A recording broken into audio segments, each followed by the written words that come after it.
Welcome everyone. So yes, many people failed. They could not figure out how to find this particular problem. Okay, if a cup is 2/5 full, then what percent of the cup is empty?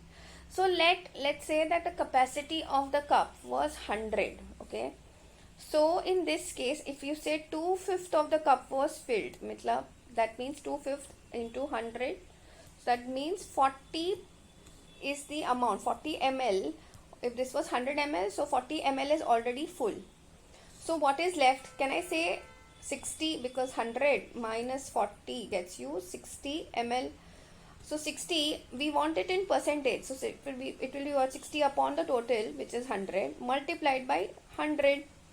So here the answer is 60%. Okay, please understand. See, these kind of questions can be done literally in your head. But if you feel that no, you want to do it the traditional way, then let me say that the full cup is what, 1, and we can say that 2/5 is full. So 2 upon 5 is full.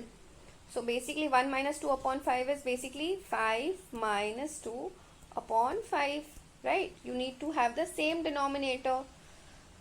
So here we have 5 minus 2, which is 3 upon 5. If you want to take the percentage, we'll multiply by 100. So this is 1s are and 20s are. So here also the answer is coming out to be 60%. See, the choice is up to you. This method is also correct and this method is also correct. You should choose the one which is making a lot of sense to you and which is very easy. You're finding it easy. I hope this is very clear to everyone. That's it for today. I will see you in the next video.